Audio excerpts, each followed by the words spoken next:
broker here at Latonas.com.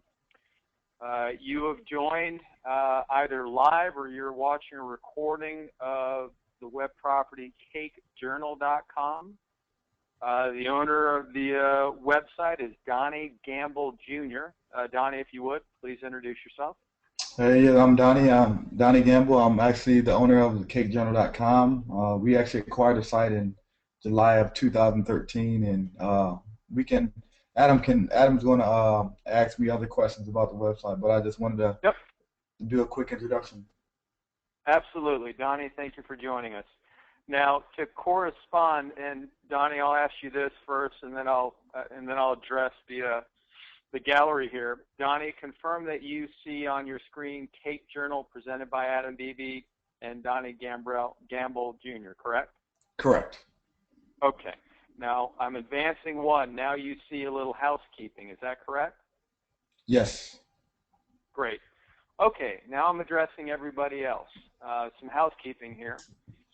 If you haven't already dialed in to the audio bridge, please do so now. You can use your computer's integrated audio to listen in, or obviously you've been supplied with a phone number and an access code. During the call, you're going to be on mute. If you want to there is, and I'm taking off speaker, there is a function where you can ask your questions to me directly. And what I'll be doing is I'll be going through those questions. A lot of your questions are going to be answered as through the course of the presentation. Trust me, we'll get all of them in one way or the other. It may not happen right then. If you do not have any, if you don't have any questions now, if you have questions later, if you're watching this as a recording, my name is Adam Beebe. My face and my email address is on the listing on Latonas.com, but it's adam@Latonas.com. I work a lot. Email me your question. I'll get them answered correctly and accurately. Donnie has also been very good about responding. So we've got a motivated seller, a qualified seller, and away we go, Donnie. So I'm going to advance right now, and I'll mention this. You can do a little further analysis, not just on this spreadsheet, but you can break it down month to month. We're looking at a site that's currently asking price is $99,000. The annual revenue is $28,290, and that is over the past trailing 12 months. Now we do that, and a quick note: July revenue was guessed at low, and by that I mean, and Donnie, correct me if I'm wrong, final stats are going to be coming in mid-month. Is that correct? Correct. Yeah, those are actually the reconciled numbers because most publishers don't release until like the 15th of the next month. Excellent. Okay, so July numbers will be updated. They're not going to go down. They'll only go up. Versus an annual expenses of $48,665, we're looking at an annual profit of $23,425. You can see all the pertinence not only here, but if you click on the hyperlinks for the revenue and the expenses, that's where you can notice trends and go into more detail month to month. I'm advancing the slide now. Donnie, this is kind of where I pass the baton off, and I'll be monitoring the questions come in. I've got questions already for you, but let's start here. Let's start at the beginning. When did Cake Journal come in existence? Talk about the site from the 30,000-foot view, and then we can get more precise as the slides get precise. So take it away. Okay, yeah, well, Cake Journal, actually the domain has, and the website has been around for around 7 years. We actually acquired it from the original owner. Her name was Louise, and she was actually a cake decorator, and she started this site as a hobby and really as a way to share her different cake decorating tutorials and her experience from making cakes and stuff like that. So it was really personal. It was a really personal website once she first started. But then, like, as it evolved and as she went to like different cake decorating conferences and events, it actually evolved into a site that took its own, and she actually created a business out of it because she did basically she did cake decorating as a side business, and then she used cakejournal.com to support some of her revenue for making the case and actually acquiring more clients. So that's really like the the basis and how Cake Journal evolved. And like I said, we acquired it in July of 2013, and we're actually a company that our background is internet marketing. So we bought the property and we thought it was a good to acquire a site like this because of the authority. And then if you go to like the about page, you see like all the contributors that we brought on once we acquired the site, and it's very easy to acquire new cake decorating tutorials because this is actually a huge niche, surprisingly. And this is just like the Wayback Machine showing that the site was started in 2007, and you can like check the dates and see the evolution in terms of like the design and the growth of the actual property. Excellent, Donnie. And I didn't mean to advance without you knowing. You just made reference to the about page. I was checking to see if it was one up. But that's very good information. The lady you bought it from, is she the original owner? Yeah, she was a really she's the actual one that started the website, and like I said, she started as a hobby, and then the reason why she was selling Cake it because aficionado. Okay. Right. yes, You're the internet marketer. You saw potential there. You saw a niche that could be improved upon. You can improve upon the traffic. But she's a true believer in cakes. Not that you're not, but she was exactly, yeah, yeah. exactly. Okay. Good stuff. Good stuff. Now I think it's pertinent here, so and it bears mentioning that you do have quite a bit of a following that has uh, that are repeat. A lot of a good portion of your traffic is repeat because you do send out emails to a database. Can you talk? We'll get there, but let's talk about that right now. Once I've landed on it, go ahead and go into detail as far as how you retain people currently engaged. Yeah, so our community is we have a very well engaged community because like our content is very specific to like the target audience, and like I said, we don't deliver content that is below par at by any means. So our content is geared in a way to get people looking at the tutorials, making the tutorials, commenting on the tutorials from the website. We have active Facebook community, active Pinterest community, not so heavily on Twitter, but mostly like Facebook, Pinterest, and then we also have an email list about I think it's about 3,200 subscribers now on our email list. That every time we publish a new piece of content, it goes out to them and they respond to the tutorials very well. So Excellent. You see the analytics screen right now. Is there anything relevant that you see here or anything that you want to point out? well, basically, as you can see, like the consistency of the traffic is very consistent over the last year, year and a half, and like it only goes, it has like peak season, so the summer is kind of slow for this particular industry. So anywhere from Yeah. January to April, those are the big trends after like actually the January to April, and then towards the holiday season are the big traffic spikes for this website. Yeah, and I was just, and this is more of a side note, but right. I mean, during holidays, there's more interesting cakes and such. I was almost thinking wedding seasons, but if cakes for weddings, they're going to have it catered in. So, um, no, I see the logic there. But you're right. The big takeaway here is remarkably stable traffic. That's good. I'm going to advance one. Let's, um, obviously the vast majority of your traffic is U.S. based, but you do have these are good ranking countries, if you will, as it relates to traffic and the validity thereof.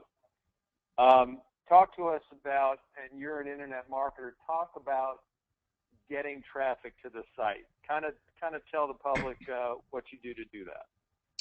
Currently, we just most of it is organic. So, like, perfect example is the ideal scenario is like we have the tutorial, we publish it, and then we share it on our different social outlets like Facebook, Twitter, Pinterest, StumbleUpon, all the preliminary like social media networks, and then also, like I mentioned before, we send out to our email list. What I would recommend the future buyer is definitely paid advertising for like basically the sponsored posts. Those work very well. We tried that a lot for some specific posts that we posted to our Facebook fan page.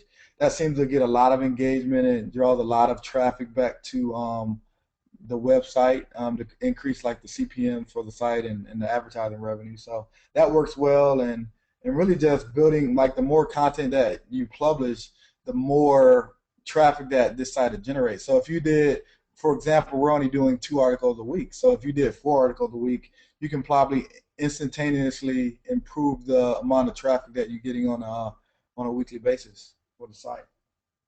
Good stuff. And I might as well build on what you said. You say we. How many people are working on the site? Are you talking about in terms of contributors or in terms of me personally? Like, cause I'm pretty much I run the site by myself, and then I have Okay. contributors that actually do the content for the site. Now, if I remember correctly, is there like three main contributors? Yes, it's currently 3 main active contributors. We have a list of like 10 on our about page that like we can reach out to and they can start writing again with no Sure. problem. But right now we have like 3 main ones. Now, and that's discussed more in the expenses. We'll get back to the slide here in a moment. But while we're here, you have the three main contributors, content writers. You pay them a certain amount. Um, can you go into? I know a lot of it is it's a hobby for some of these people. Um, let's get into the expenses later. Let me not get too far off track.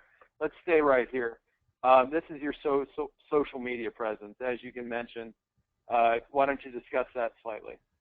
Yeah, so like I mentioned before, we pretty much have active social community and social following. As you see, like Pinterest is a top traffic source for us, followed by Facebook, and then you can see on down the list on of the amount of like exposure that we get from the other networks. But like I said, we have an active community, and it's only going to continue growing.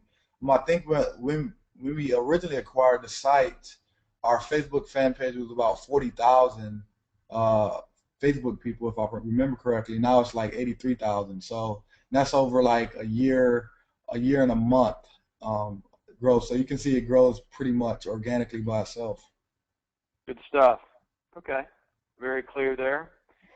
Um, Backlinks, referring domains. You can see all this. Do you think? I mean, people can have access to this by Majestic SEO. That's where we got this. But what do you think stands out here? Really, what stands out to me is like we have not built one single backlink. We don't need to for this site because it's already an authoritative site. A lot of individuals actually reach out to us and ask us like, can they feature our tutorial in their magazines? Like we get like trade magazines from different countries that reach out to us and they want to publish our content in their magazines. Like all our we get a lot of organic backlinks naturally because our content is so great and people want to link out to it. So just to let you know, we haven't done any link building since we own a property. Neither did the previous owner. Everything is really natural and organic. And as you see, there's a lot of different referral domains, so it has that domain diversity that you need in an authoritative site. Good stuff. Exactly. Um, okay. As it relates, and this is more access to Majestic SEO things. Some of this you already touched upon. Do you think anything's relevant here to talk about? Well, really, you could just see like the diversity. Like you have a combination of no follow, do follow links. A lot of people in the SEO community there understand my Sure. lingo or language. Just like no follow is pretty much the links that Google don't attribute to rankings, and then do follow are the links that do attribute to rankings. So those are the links that matter and count. And then you see the anchor text where most of the texts are branded. So basically, somebody linked to our site from a branded cakejournal.com link, which is great. Like the search engine is actually like to see branded links because it shows like that's like the brand and it's an authoritative site. Excellent. Excellent. Good stuff. Moving forward, um, this is going with categories. Can you discuss this a bit? Yeah, so this is just briefly a breakdown of some of the links that are pointing to our website. As you can see, like there's a lot of most of these are going to be like blogging based websites where somebody else has or trying to start their own cake decorating site, and they link to one of our articles or recipes on the site, and pretty much it's self-explanatory. Like these are just pretty much other sites linking to our site. Good stuff. Okay. Advancing. Um, with the SEM rush, uh, we're looking at an upward trend here. Like you said, it's organic versus ads. It's pretty, a picture's worth 1,000 words. That's what you're saying. Now you did do. Why aren't you doing more ads? More ads in terms of because this just shows the upward trend in pretty much the number of keywords that are linking to the site. Correct. It's talking about ad traffic. We're looking at the lower right here. Virtually all of it's organic. I'm just Yeah, so wondering. we're not doing any paid advertising. Well, that's what It's, I'm wondering. You said you did that at one point, well, I was and talking about obviously, the Facebook advertising. So like the Facebook advertising wouldn't display on this. This would be like if we did Google AdWords. So the right. Facebook advertising wouldn't be displaying on like this actual SEMrush document right here. Well, there's a cost benefit to everything. I was just curious. You had mentioned you were, and now you're not. Oh yeah, it was Uh, just pretty much it was something like preliminary that we were testing and seeing if it how effective it was. But since like this is not really our full-time job, we really didn't have anybody that to manage it. It was just really just like a test, a preliminary test, but it worked pretty well. let's talk about that too, because the real cost of a website needs to include time. That's a hot issue, I guess, right now. But you're saying you're not full time. I know none of the three writers. I mean, they can. I couldn't, but I would imagine they've gotten to the point where they can pretty quickly bang out, if you will, an article to add. Let's talk about how much time do you spend per week on the site, functioning the site, doing whatever with it. How much time is it? How much time are you spending?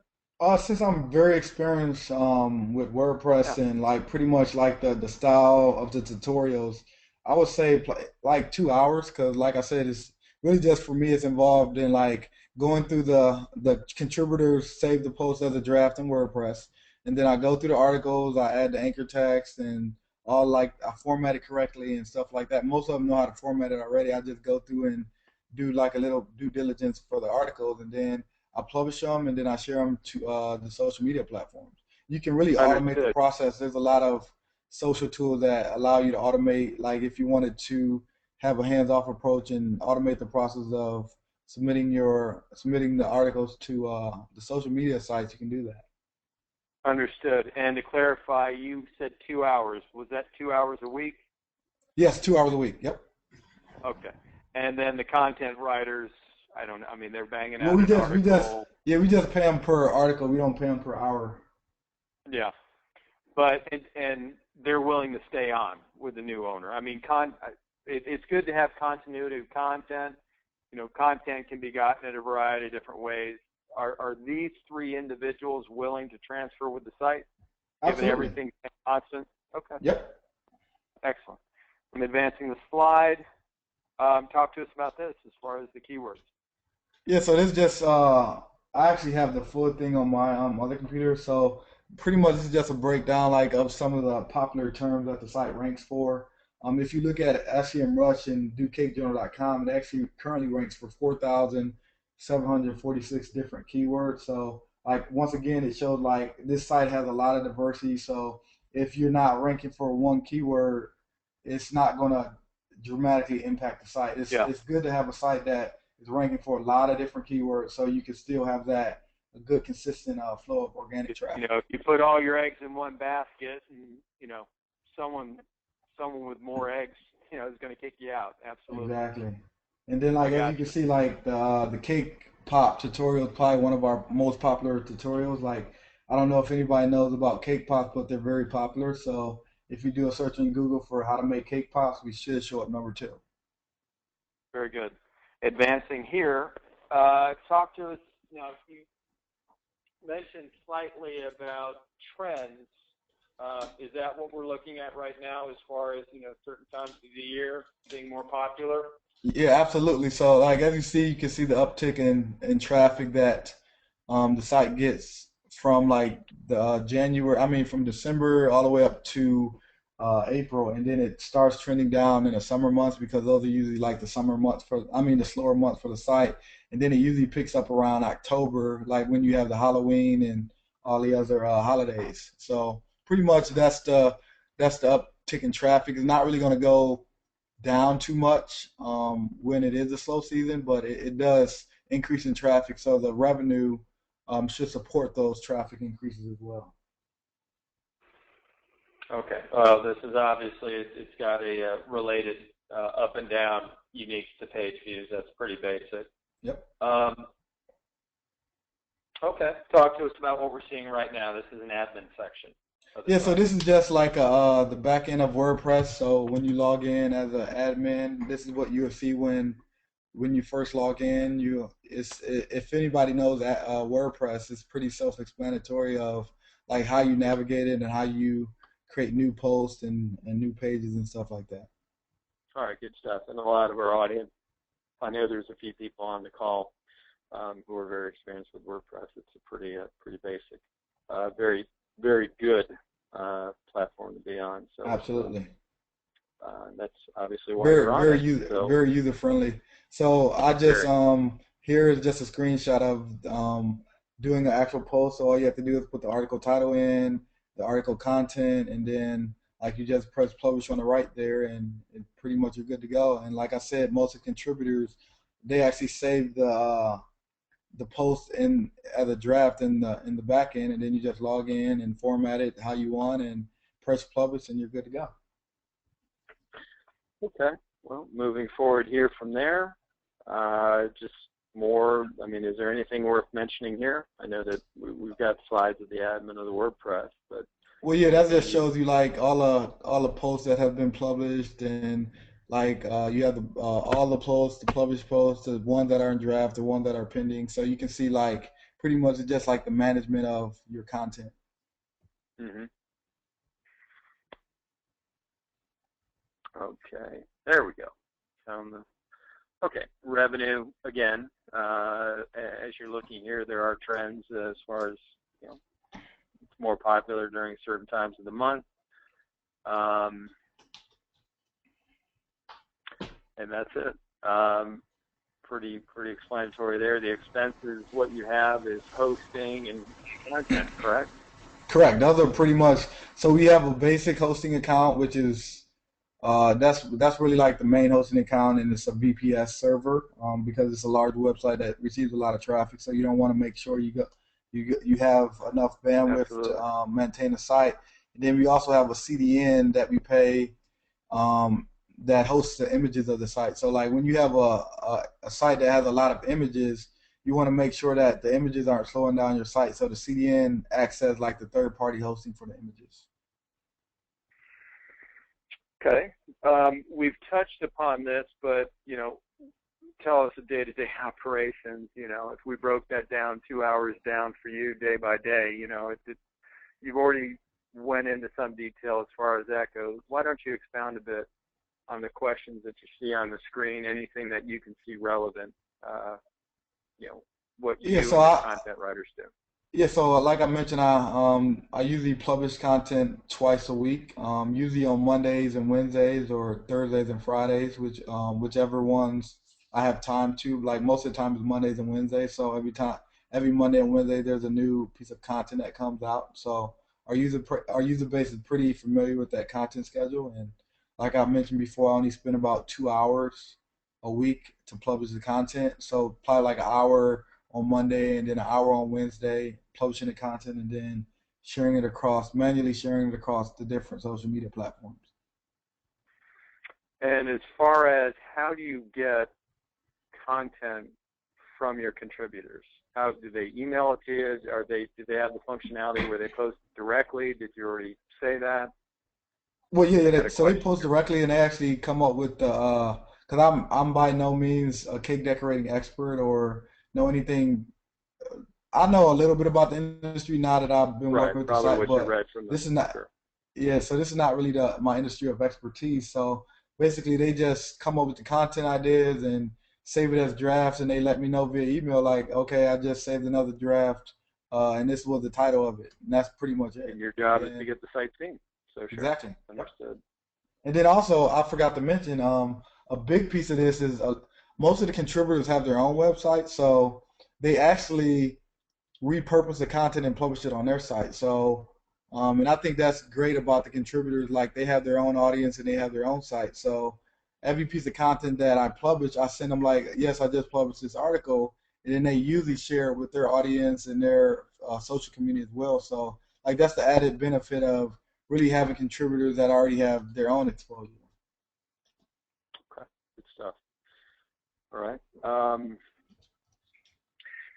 going to advance aside here in the moment. Why don't you tell us, if you would, about here? What do you see? And look, I mean, just pointing out the obvious.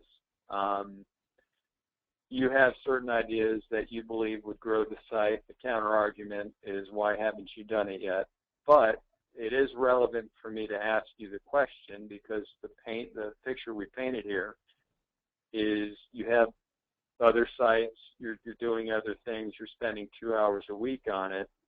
You've had the site for long enough, and you're in the internet marketing business where you can provide some, whether it's impartial or partial, there is going to be some good nuggets here.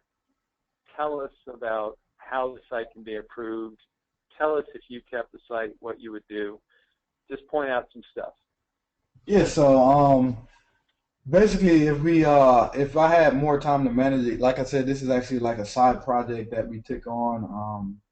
And at first we thought we would have more time, but the expansion of our other businesses, this became like on the back burner. So we haven't really dedicated and did some of the strategies that we originally wanted to do. And I feel one of the unique positions of how this website is already geared is product creation.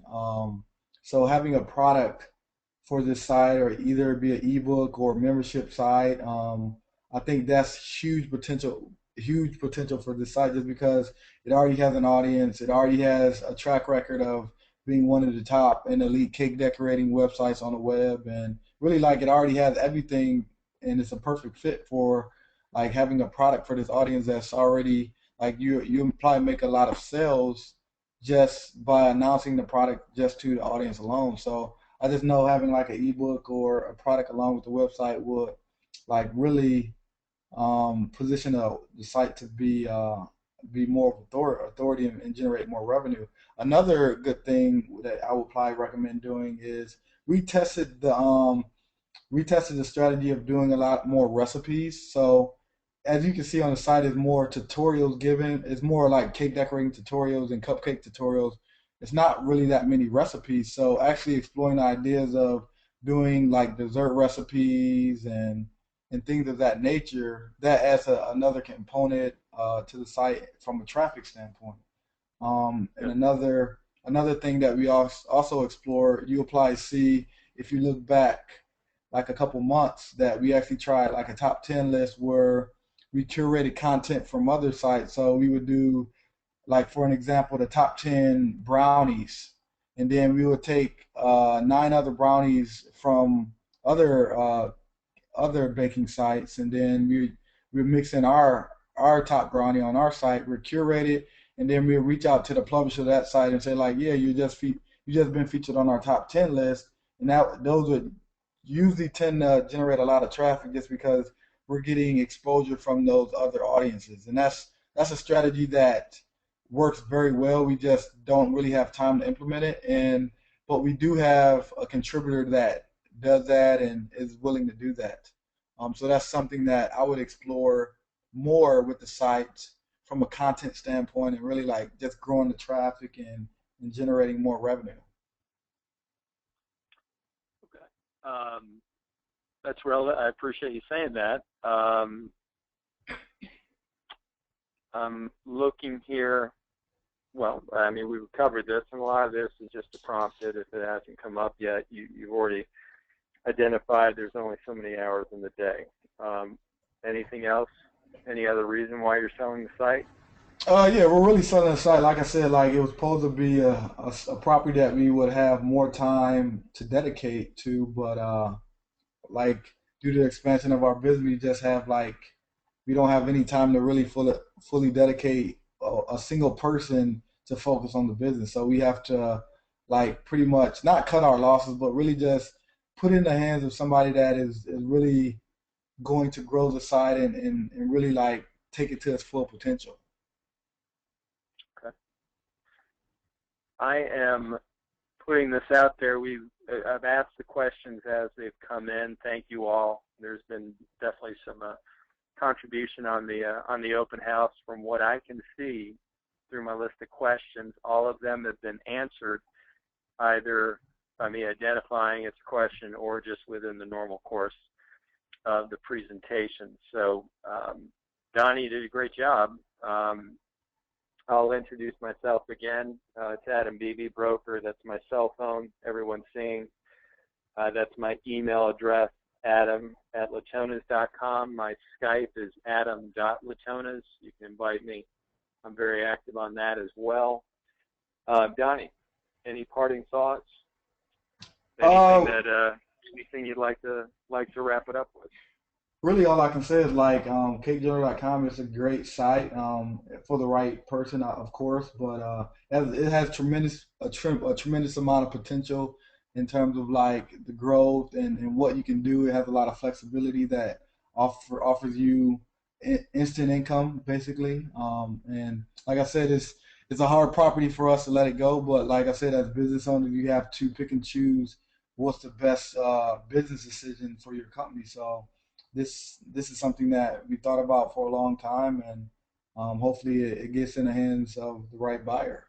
Um, so Excellent. And as I started with, Donnie's been very responsive as it came to questions, people listening to us live, and also people on recording.